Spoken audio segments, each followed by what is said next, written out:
Hi. Hi. ఏ phone వాడుతున్నారు? నేనండి ఇప్పుడు ఎప్పుడు వివో వాడేవాడిని, ఇప్పుడు ఒప్పోకి వెళ్ళా. రేట్ ఎంత? Rate 30K. 30,000. ఇది ఈరోజు ఎవరైనా మీ దగ్గర నుంచి లాక్కెళ్ళిపోయారు అనుకుందాం, ఏం చేస్తారు? నేనైతే మా ఫ్రెండ్ ఆడికి ఫోన్ చేస్తా ఫస్ట్. చేసి ఆడికి ఫోన్ చేసి ఇది ఇలా మిస్ అయింది, ఈమెయిల్ ద్వారా బ్లాక్ చేయడానికి ఉంటుంది అంట కదా, అది ఫోన్ స్టిక్కర్ మీద ఉంటుంది కదా, దాని ద్వారా బ్లాక్ చేయడానికి ఉంటుంది కదా. ఓకే, మీ ఫ్రెండ్స్ ఆయనతో దాన్ని ఫోన్ని బ్లాక్ చేయడానికి ప్రయత్నిస్తారు. అంటే మన దగ్గర ల్యాప్టాప్ అవైలబుల్ అయ్యి ఉండవు కదా, ఆడి దగ్గర నుంచే తొందరగా చేయడానికి ఉంటుంది. ఓకే, ఈసారి మీరు మీ ఫ్రెండ్కి ఇంకో పని చెప్పండి.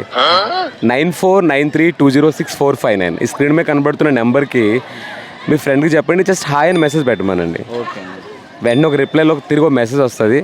దాంట్లో ఏం చేయాలి, ఎలా చేస్తే మీ ఫోన్ బ్లాక్ చేయొచ్చు, తిరిగి పొందొచ్చు అనే వివరాలు పూర్తిగా వాళ్ళు మీరు గైడ్ చేస్తారు. Okay sir. చూస్తున్న ఆడియన్స్ మరింత డీటెయిల్గా ఈ విషయం తెలుసుకోవాలనుకుంటే కనుక ఈ రీల్ కింద ఒక లాంగ్ వీడియో ఇచ్చాము, దాన్ని క్లిక్ చేసి చూడండి. Good job. Thank you.